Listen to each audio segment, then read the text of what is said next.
Finally യമഹയുടെ XSR 155 Indian മാർക്കറ്റിലോട്ടേക്ക് launch ചെയ്യാൻ പോവുകയാണ്. വണ്ടി ടെസ്റ്റ് ചെയ്യുന്ന ഇമേജ്, വീഡിയോസ്, കാര്യങ്ങളൊക്കെ ഇപ്പം കിട്ടിയിട്ടുണ്ട്. പുതിയ XSR ഇന്ത്യയിലേക്ക് വരുമ്പോൾ എന്തൊക്കെ ചേഞ്ചസ് ആയിരിക്കും വരാൻ പോകുന്നത്, ഏത് എഞ്ചിനായിരിക്കും കൊടുക്കാൻ പോകുന്നത്, വണ്ടിയുടെ എക്സ്പെക്റ്റഡ് പ്രൈസ്, ലോഞ്ച് ഡേറ്റ്, കാര്യങ്ങളൊക്കെ ഡീറ്റെയിൽ ആയിട്ട് നോക്കാം. ഓൾറെഡി യമഹ ഇപ്പം പല മീഡിയാസിന് ഇൻവിറ്റേഷനൊക്കെ കൊടുത്തിട്ടുണ്ട്. പക്ഷേ ഇതിൽ ചെറിയ ഡൗട്ടുള്ള കാര്യം, യമഹയുടെ NMAX 155 എന്ന് പറഞ്ഞൊരു സ്കൂട്ടറും കൂടി ലോഞ്ച് ചെയ്യാനുണ്ട്. ചിലപ്പോൾ അതിൻ്റെ ലോഞ്ച് ആവുമോ എന്നുള്ള കാര്യത്തിൽ ചെറിയ ഡൗട്ടുണ്ട്. ചിലപ്പോൾ ഈ രണ്ട് മോഡൽ മാർക്കറ്റിലേക്ക്, ഇന്ത്യയിലേക്ക് യമഹ കൊണ്ടുവന്നേക്കാം. അതുകൊണ്ട് തന്നെ 100% കൺഫേം ഒരിക്കലും നമുക്ക് ഇപ്പം പറയാൻ പറ്റില്ല. ഞാനടക്കം ഒരുപാട് പേർ കാത്തിരിക്കുന്നൊരു ബൈക്കാണ് യമഹയുടെ XSR. ഈ ഒരു ബൈക്ക് വരുന്നതിനെ പറ്റി നമ്മൾ ഒരുപാട് വീഡിയോ ഒക്കെ ചെയ്തതാണ്. നല്ല റൂമേഴ്സ് ഉണ്ടായിരുന്നു വണ്ടി വരുന്ന കാര്യത്തിൽ. പക്ഷേ ഒഫീഷ്യൽ കൺഫർമേഷൻ കിട്ടാത്തതുകൊണ്ട് തന്നെ വണ്ടി ഇറങ്ങുന്ന കാര്യത്തിൽ കുറച്ച് സംശയം ഉണ്ടായിരുന്നു. ഇന്ത്യൻ മാർക്കറ്റിൽ ഇപ്പോൾ സെഗ്മെൻറ്റ് വെച്ച് നോക്കുകയാണെങ്കിൽ റെട്രോ ബൈക്കിന് നല്ല ഡിമാൻഡാണ്. TVSൻ്റെ റോണിൻ 225, പിന്നെ 100 350ക്ക് അത്യാവശ്യം നല്ല സെയിൽസ് ഒക്കെ ഉണ്ട്. ആ ഒരു സെഗ്മെൻറ്റിലേക്ക് യമഹയുടെ ഒരു ബൈക്ക് വരുമ്പോൾ ഒരുപാട് ആൾക്കാർക്ക് നല്ല പ്രതീക്ഷയുണ്ട്. കാരണം ജാപ്പനീസ് എഞ്ചിനുള്ളൊരു നല്ലൊരു ബൈക്ക് കൊണ്ടുവന്നു കഴിഞ്ഞാൽ റെട്രോ ബൈക്ക് ഇഷ്ടപ്പെടുന്നവർക്ക് വാങ്ങാൻ പറ്റിയുള്ള നല്ലൊരു അവസരമായിരിക്കും.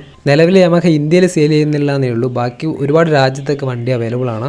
ഈ ഒരു ബൈക്കിനോടുള്ള ഹൈ ഡിമാൻഡ് കണക്കിലെടുത്തിട്ടാണ് യമഹ ഈ ഒരു മോട്ടോർ സൈക്കിളിൽ ഇന്ത്യയിലേക്ക് കൊണ്ടുവരാൻ പോകുന്നത്. വണ്ടീൻ്റെ ഡിസൈൻ്റെ ഭാഗത്തു നിന്ന് തന്നെ സ്റ്റാർട്ട് ചെയ്യാം.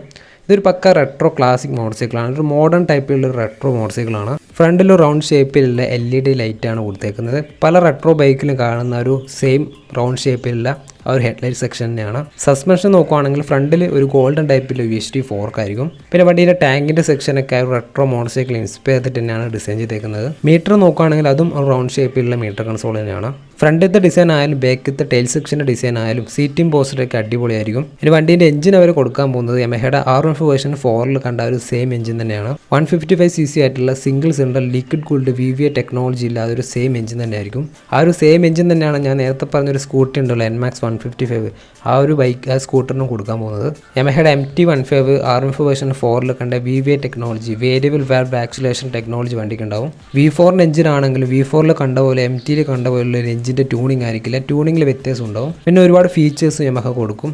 ഓൾറെഡി UHD ഫോർക്ക് ഉണ്ടാവും. Dual channel ABS, slipper clutch, traction കൺട്രോളൊക്കെ വണ്ടിക്ക് ഉണ്ടാവും. വണ്ടീൻ്റെ എക്സ്പെക്റ്റഡ് പ്രൈസ് 1,75,000 to 1,80,000 രൂപയാണ് എക്സ്ഷോറൂം പ്രൈസ്. GST 28% നിന്ന് 18% മാറ്റുകൊണ്ട് തന്നെ വണ്ടീൻ്റെ പ്രൈസിങ്ങിൽ നല്ല വ്യത്യാസം ഉണ്ടാവും.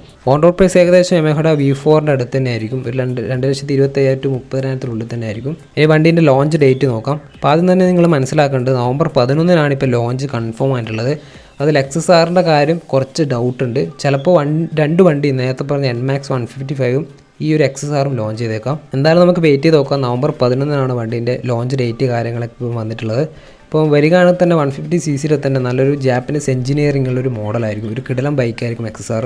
വണ്ടി ലോഞ്ച് കുറച്ചും കൂടി കൺഫേം ആകുന്നത് വണ്ടി ഇപ്പോൾ ടെസ്റ്റിങ്ങിൽ സ്പോട്ട് ചെയ്തിട്ടുണ്ട്. ആ ഒരു വീഡിയോ ഞാൻ കൊടുക്കാം.